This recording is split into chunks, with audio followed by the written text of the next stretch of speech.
السلام عليكم ورحمة الله وبركاته. ازيكم عاملين ايه؟ يا رب دايما تكونوا بألف خير وألف صحة. النهاردة بقى ميعادنا مع ميزانية 3000 جنيه شهريا ان شاء الله بإذن الله، بأفكار حلوة جدا وتقسيمة مختلفة. طبعا الميزانية دي هتبقى شاملة كل حاجة المدارس ان شاء الله بإذن الله، اللانش بوكس، الجبن، كل حاجة. وكمان هقولك ازاي تملي التلاجة طول الشهر عشان ما تعطليش بالذات في الشهر ده، لان الشهر ده مهم جدا. فالنهاردة بقى تقسيمة 3000 جنيه للشهر كامل، وعايزة اقولك ان انتي هوفر لك فيه اكتر من 25 وجبة لحوم ان شاء الله بإذن الله بطريقة كويسة جدا. عايزاكم بس تحطوا اللايك، ولو لسه ما اشتركتيش في القناه فضلا منك وليس امرا اشتركي في القناه. وبسرعه لو عايزين اي ميزانيات اسبوعيه اكتبوا لي في الكومنتات، عشان انا هنزل لكم ميزانيات اسبوعيه ان شاء الله. الفتره اللي جايه مطلوبه مني كتير، فعايزاكم تحددوا لي مبالغ بقى عشان ابدا انزل لكم على حسب المبلغ اللي انتوا حابينه. يا ريت بقى فضلا منك وليس امرا اللايك الجميل، واشتركي في القناه كده وشجعيني وكبري عيلتي. ربنا يخليكم ليا ويديمكم في حياتي نعمه. وما ننساش نصلي على الرسول، اللهم صل وسلم وزد وبارك عليك يا حبيبي يا شفيعي يا رسول الله. وتعالوا نقول بسم الله ونبدا الفيديو بتاعنا. بصوا بقى يا جماعه، دي ميزانيه ال 3000 جنيه. طبعا الشهر ده مختلف عن كل الشهور، وان شاء الله باذن الله هقول لك على تقسيمه حلوه قوي منقذه هتنقذك وفي نفس الوقت تملى البيت. هما دول بقى ال 3000 جنيه اللي انا همشي بيهم الشهر، فتعالوا كده نقسمهم. طبعا زي ما احنا متعودين ان كل ميزانيه بتبقى مقسمه لخمس بنود، واولهم واهمهم، مش اولهم اهمهم، هي الصدقه. طبعا ده مش بند، ده حاجه اساسيه انتي لازم تعمليها كل اول شهر، تتصدقي. وبالذات في الشهر ده بقى بنيه البركه، وبنيه ان ربنا يحفظ لك ولادك ويحفظ لك زوجك وبيتك، ويا رب كده اجعلوا شهر كده مبارك علينا كلنا يا رب، واحفظ اولادنا جميعا. تمام. فتصدقي، الصدقه هتمنع اي بلاء لا قدر الله ممكن يقع عليك ولا حاجه. عايزاكي تتصدقي على قد ما تقدري، وصلوا على النبي كتير في الكومنتات، ولو لسه ما حطيتيش اللايك حطي اللايك. خلاص، فدي كده اول حاجه اول ما بناخد المصروف زي ما احنا متعودين. طيب نبدا بقى في البنود الخمسه بتوعنا بتوع كل ميزانيه. طبعا انا ميزانيتي بتبقى مقسمه للبند الاساسي والاهم هو اللحوم، وبعد كده الخزين، وبعد كده الفطار، وده طبعا بند مهم جدا بالذات في الشهر ده، وكمان المنظفات والخضار. تمام. طيب هنبدا مع بعض كده بتقسيمتنا للحوم، ودي اهم بند بالذات في الشهر ده. انا عايزاكم تاكلوا ولادكم بروتينات على قد ما تقدروا، حتى لو مصروفك قليل وبسيط. هقولك ازاي تقسمي تقسيمه حلوه وفي نفس الوقت تملى البيت، ونركز على حاجات مهمه تفيد الولاد. هنجيب كده البند اللحوم بتاعنا، انا عامله لك فيه 1435. وفي كل ميزانياتي الناس اللي متعوده عليا من زمان عارفه ان انا بركز قوي في حته اللحوم دي، لان هي دي بتكون الوجبه الاساسيه لينا كلنا. فعلى قد ما بقدر بحاول اوفر ان شاء الله حتى جزء صغير كده ناكله يوميا، احسن ما ناكلش خالص. عشان بس الناس اللي بتدخل في التعليقات وتقول عينات ومش عينات، اكل عينات احسن ما اكلش خالص، او احسن ما بقى نفسي في الحاجه ومش لاقياها. فدي وجهة نظري، وطبعا كل واحدة فينا ليها وجهة نظر مختلفة عن التانية. فانا بحاول اوفر وجبات لحوم يوميا عشان الولاد تاكل ويبقى عينيها مليانة، وفي نفس الوقت يبقى ليهم بروتين يدخل جسمهم كده يوميا ان شاء الله، حتى ولو بنسبة بسيطة. طيب بند اللحوم زي ما قلت لكم انا عامله 1435. تقسيمته هتكون ازاي؟ هنجيب 4 فرخات ب 700 جنيه. 4 فرخات ب 700 جنيه، يعني بسم الله ما شاء الله لا قوه الا بالله. تقسيمتهم هتكون مختلفه وهتشوفوا التقسيمه دلوقتي. كمان هنجيب كيلو لحمه مفرومه مستورد ب 240 جنيه. والمستورد هنا جالي تعليقات كتير عليه ان الناس بتقول ان المستورد مش حلو. يا جماعه انا بجيب من حد موثوق منه، حد كويس جدا بتعامل معاه، اللحمه بتاعته عامله زي البلدي بالظبط، ولكن انا ما بجيبش قطع مستورد، بجيب القطع بلدي. خلاص، هي دي طقوسي. المستورد يكون اللي هو المفروم، والبلدي بيكون القطع. خلاص. بجيب كمان 2 كيلو سمك ب 160 جنيه. انا ما بجيبش سمك وما باكلوش ابدا ابدا وما بيدخلش بيتي. انتي هاتي 2 كيلو سمك. خلاص. هنجيب كمان نص كيلو لحمه قطع ب 170 جنيه اللي هي اللحمه البلدي بقى. وهنجيب كمان نص كيلو كبده ب 90 جنيه، ودي مستورده. انتي بقى مش عاجبك حاجه من الحاجات دي، ممكن تشيلي حاجه تحطي حاجه على حسب، يعني ممكن تجيبي الكبده بلدي برضو اللي يريحك، ولكن انا بقولك على الحاجات اللي انا بجيبها لبيتي. خلاص. وبجيب كمان نص كيلو سجق ب 75 جنيه. ده سجق بلدي بس بيكون مستورد. انت بتقولي له كده من عند بتاع المجمدات عايزه نص كيلو سجق بلدي، هو بيديكي انضف حاجه عنده. بيكون النص كيلو عامل 75 جنيه، والكيلو بيبقى عامل 150. خلاص. المجموع بتاعهم زي ما قلت لكم 1435. تعالوا كده ندخل على التقسيمه. التقسيمه انتم مش هتتخيلوها يا جماعه، والله العظيم مش هتصدقوا ان احنا ممكن نطلع الوجبات دي كلها من ال 1435 جنيه دول. نبدأ بقى مع بعض التقسيمة بتاعتنا. طبعا تعالوا كده نفصص الفرخه. وطبعا انا ليه بقول لكم هاتوا الفرخه تكون كبيره عشان نقدر نطلع منها اجزاء اكتر، يعني نطلع منها بانيه، نطلع منها اجنحه، نطلع منها وراك، صدور، الكلام ده كله. فطبعا كل ما كانت حجم الفرخه كبيره تقدري تلعبي فيها زي ما انت عايزه. ومن الحاجات المهمه جدا ان انا ما اروحش اجيب فراخ واقسمها كل واحد ياخد الربع. يعني انا هاكل، لو انا جبت اربع فرخات واحنا اسره 5 افراد، يعني انا هاكل 4 مرات بس في الشهر فراخ. طب ليه؟ انا ممكن اجيب الفرخه او اجيب ال4 فرخات برضو هما وابدا انا اقسمهم في البيت على اكلات تكون اللي هي الاكلات السريعه اللي ما اللي تبقى شبه قوي اكلات بره. طبعا كل الولاد بيحبوها وفي نفس الوقت بتكون حلوه، اي حد بيحبها، وفي نفس الوقت بتوفر لي وبتكون اقتصاديه. طب تعالوا نقسم كده ال4 فرخات بتوعي دول هيطلعوا لي كام وجبه. اول حاجه هيطلعوا لي 3 كيلو ونص بانيه، ده تقريبا، لان طبعا انا قايله لكم الفرخه حجمها كبير، يعني كل فرخه تقريبا هتطلع ما يقارب الكيلو الا ربع من البانيه. وطبعا الناس شافت ده معايا في تقسيمه فراخ الشهر في الفيديو بتاع تقسيمه الفراخ. لو انتوا ما شفتوش روحوا شوفوها، هتلاقوا ان انا طلعت من 3 فرخات طلعت منهم 8 وجبات من البانيه. خلاص، وده طبعا عشان احنا فردين، لكن انتوا اكتر من فردين هتطلعوا اقل من الوجبات دي. خلاص، يعني ادي 3.5 كيلو بانيه، هنطلع الوراك هيعملوا تقريبا 2 كيلو، وهنطلع الاجنحه هيعملوا تقريبا كيلو، والكبده والقوانص بتاعه ال4 فرخات تقريبا هيعملوا بالظبط كده نص كيلو. وكمان هيطلعوا لي في الاخر اللي هو الهيكل بقى ده هنعمل منه شوربه. طيب نقسم كده الكلام ده كله. ال3 كيلو ونص بانيه دول هيعملوا لي 8 مرات. طبعا تقدري تقسميهم بالتقسيمه اللي انا برضو وريتها لكم في الفيديو، الناس اللي ما شافتهاش هقول لكم سريعا كده. تقدري تقسمي عادي، بتقطعي بانيه او تقطعيه ستريبس او تفرمي او تسيبي صدر بحاله كده، تقدري تعملي فيه مثلا شرايح كده زي الستيك او زي اللحمه البارده، فتقدري ان انت تعملي منه وجبات كتير. يعني 8 مرات بانيه لو احنا حتى اسره 5 افراد، يعني ما يقارب النص كيلو كل مره، لان انا بقول لك 3 كيلو ونص يعني ما يقارب. بصي النص كيلو اللي حاجه بسيطه قوي في كل مره احنا هنعمل منها الوجبه بتاعتي. مش هقول لك ربع كيلو، لان ناس كتير بتقول لي ربع كيلو ازاي يكفي 5 افراد. ما انا قلت لكم قبل كده وبعيدها لكم تاني ان الربع كيلو البانيه بيكون 5 قطع، يعني لو احنا اسره 5 افراد كل واحد فينا ياخد قطعه والحمد لله رب العالمين. لكن لو احنا عايزين قطعتين هنزود شويه وهيبقى ما يقارب النص كيلو. خلاص، يعني بقى معايا 8 مرات من البانيه.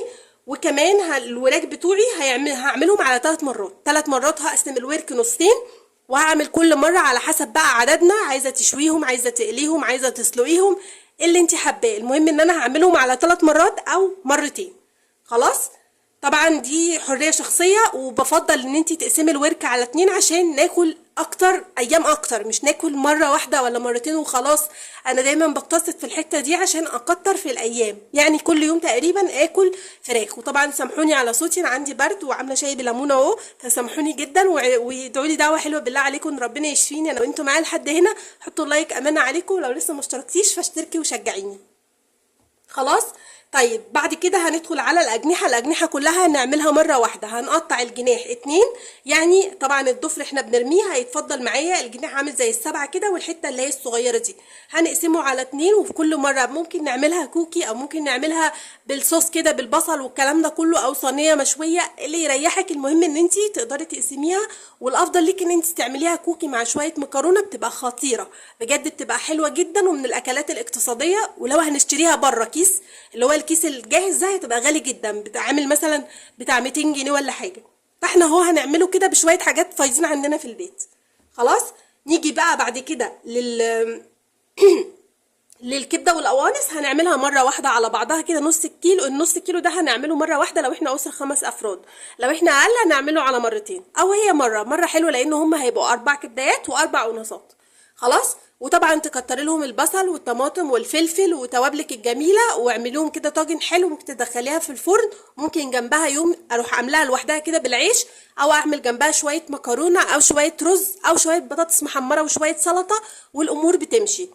خلاص، تعالوا كده نعد الفراخ بس. ال4 فرخات عملوا لي كام وجبه؟ عملوا لي 14 وجبه.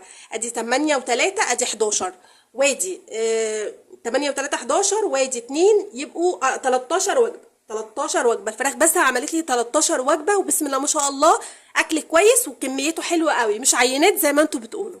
خلاص، لو عايزه بقى تعملوا عينات لا هتكتروا اكتر من كده.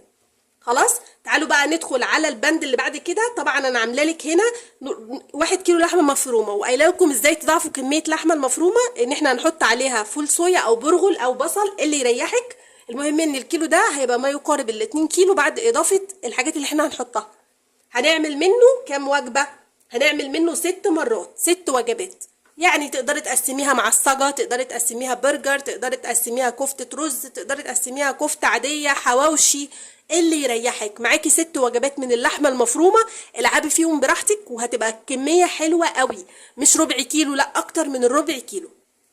خلاص. وطبعا السمك انا قايله لك 2 كيلو هنعمله على مرتين، حتى لو احنا اسره 5 افراد هنعمل الكيلو على مره. وزي ما قلت لكم هنقسم الفرق الواحده بالطول كده، هنقسمها كده من النص كده، او نقسمها من النص كده اللي يريحك، وتعمليها لكل واحد نص وعادي، والدنيا بتمشي. مع جنبهم بقى شويه بطاطس محمره وشويه سلطه وشويه رز بالبصل. انا بعمل بطاطس محمره جنب السمك لان انا ما باكلش سمك، فبعمل ليا انا بطاطس محمره. ده كان زمان، دلوقتي انا ما بيدخلش البيت اصلا السمك. خلاص. فانت ممكن تستغني عن البطاطس وتستعملي رز وسلطه. تمام. طيب نيجي بقى للحاجه اللي بعد كده، اللحمه القطع. انا قايله لكم اهو نص كيلو لحمه قطع ب 170 جنيه، ده هتطبخي عليه في يوم وتعملي عليه الطبخه اللي انت عايزاها اللي يريحك. خلاص. هتبقى المره كده هي مره. تمام. ده لو احنا اسره 5 افراد، احنا اقل من كده هنعملها على مرتين. وممكن نستغنى خالص عن اللحمه القطع ونجيب بدلها فرخه تانية، ونقسم التقسيمه تبقى اكبر واكتر، وهتكفي معايا الفرخه دي يومين او 3 ايام. تمام. طيب كمان برضو عندي نص كيلو كبده اللي هي الشرايح دي ب90 جنيه، هنعملها على مره لو احنا اسره كبيره، ولو احنا اسره صغيره نعملها على مرتين. والسجق نفس الكلام، على مره نعمله بالبصل والطماطم والفلفل، وبيبقى في حته تانية. ممكن نعمله في سندوتشات مع سلطه الطحينه. طبعا برضو الكبده نفس الكلام، ممكن نعملها بالرده، ممكن نعملها بالفلفل والطحينه، وبتبقى زي الاسكندراني اللي هي بتاعت بره اللي احنا بنروح ندفع عليها قد كده. احنا هنعملها في البيت وبتبقى حلوه وجميله. وبصوا مفيش اضمن ولا احلى من كده. تعالوا كده نعد باقي الوجبات بتاعتنا. عملت لنا كام مره؟ ادي 6، 8، ادي 10، 11 وجبه، 11 وجبه، وهنا 13. بقى معايا كام وجبه؟ بقى معايا 24 وجبه. 24 وجبه، بسم الله ما شاء الله لا قوه الا بالله. يعني 24 يوم انا باكل كل يوم لحوم. طيب الشهر فيه كام يوم؟ 30 يوم، يعني فاضل اسبوع. انت بقى ممكن تمشيها يوم ويوم، ممكن تمشيها يومين ويوم. المهم ان انت التقسيمه دي بتاعتك، ومش شرط ان انت تجيبي الكلام ده، ولكن انا بقول لك الحاجات اللي بتوفر وتقدري تعملي منها اكلات كتير وتكون اقتصاديه في نفس الوقت وعلى قد ميزانيتي. خلاص. دي كده بالنسبه للفراخ. نيجي بقى البند الخزين. الخزين انا عامله له 615 جنيه، والمقصود هنا ان انا عندي بطاقه تموين، يعني باخد الزيت والسكر والحاجات دي كلها والسمنه باخدها كمان من نقط بطاقه التموين. يعني انا ما بجيبش تموين من بره. طب انا بجيب؟ اكتبوا لي في الكومنتات وهعمل لكم ميزانيه تانية يكون فيها الزيت والخزين. طيب هجيب 6 كيلو دقيق، وطبعا ركزوا بقى قوي في البند ده مهم جدا عشان المدارس. 6 كيلو دقيق ب 120 جنيه، 6 كيلو رز ب 130، 4 كيلو مكرونه منهم كيلو شعريه ب 80 جنيه. هجيب ب 100 جنيه توابل، ب 100 جنيه بقوليات، يعني ب 10 عدس اصفر، ب 10 لوبيا، ب 10 فاصوليا، ب 10 جنيه حمص، كده همشيها بعشرات. خلاص. هجيب كمان 1 كيلو فول تدميس ب 35 جنيه، 1 كيلو قمح بليله ب 20 جنيه، 1 كيلو فول مدشوش ب 30 جنيه. مجموعهم هيبقى 615. الجزء ده كده اللي هو الفول والبليله والفول المدشوش، دول هيبقوا خاصين بالفطار. تمام. نيجي بقى لبند الفطار وهو المهم قوي. انا الدقيق والفول والقمح والفول المدشوش دول انا هدخلهم كمان معايا في بند الفطار. طب تعالوا كده نحسب بند الفطار بتاعنا الاساسي. هنجيب طبق بيض ب 135 جنيه، هنجيب 4 كيلو لبن ب 120 جنيه، هنجيب جبن في حدود ال 200 جنيه، طبعا عشان اللانش بوكس، والبيض عشان اللانش بوكس، واللبن عشان الولاد. تمام. اصبح ان انا موفره البيض واللبن والجبن بتاعه اللانش بوكس، وكمان الدقيق ده هنعمل منه ايه؟ الدقيق ده هنعمل منه احنا الفينو في البيت للولاد، عشان ما نشتريش كل يوم من بره ونبقى وفرنا فلوس كتير قوي لللانش بوكس. بدل ما كل يوم اشتري ب 15 جنيه فينو، انا هعمله في البيت، او اعمل العيش الابيض، او اعمل اللي هي المخبوزات بتاعه الافران واحشيها جبنه، او احشيها لانشون، او احشيها اي حاجه الولاد بيحبوها، او حتى نوتيلا واديها لهم في اللانش بوكس، مفيش اي مشكله، مع شويه عصير انا عاملاه في البيت من الفواكه الطبيعيه، والدنيا بتمشي. خلاص، عشان ما اشتريش كل يوم ولا ادي العيل كل يوم 10 جنيه يشتروا علبه عصير، لا اعملي في البيت. انزلي كده السوق اخر النهار اشتري شويه فواكه وجيبيها اللي هي بتاعه العصير واعصرها لهم، وكل يوم اديها لهم في الازازه بتاعتهم بتاعه العصير، ومشي دنيتك. وطبعا البيض والجبن والدقيق هنعمل منه الفينو، والدنيا ماشيه. فطارنا احنا في فول اهو، وفي بليله برضو العيل يفطر منها قبل ما يروح المدرسه الصبح، وفي فول هنعمله فول المدشوش هنعمله طعميه، وادي فطارنا احنا كمان موجود. خلاص، والدنيا بتمشي يعني. نيجي للخضار، انا عامله لك 400 جنيه يعني كل اسبوع 100 جنيه. المنظفات 150 جنيه هنشتري بيها سايب. طيب انا بشتري منظفات باكتر من 150 جنيه، تقدري توفري باي بند من البنود بتاعه اللحوم وتزودي عادي منظفات، وممكن كمان تزودي خضار عادي، عشان في ناس بتقولك المبلغ ده ما بيكفيش خضار ولا منظفات، فممكن تقللي في اي بند من البنود دي وتزودي عادي في الخضار والمنظفات. تمام، دي كده تقسيمه ميزانيه ال 3000 جنيه بسرعه وباختصار وبالحاجات اللي توفر لك عشان نمشي الدنيا في الشهر ده بالذات. يا رب تكونوا استفدتوا من الفيديو، وبتمنى من كل قلبي ان انتوا تحطوا لايك للفيديو ده واكتبوا لي تعليق حلو. ما ننساش نصلي على الرسول، ولو حابين ميزانيه تانية اكتبوا لي، عشان ان شاء الله هبدا في شغل ميزانيات قويه قوي الفتره اللي جايه دي. وبشكركم على دعمكم، واشوفكم بقى الفيديو الجاي. السلام عليكم ورحمه الله وبركاته.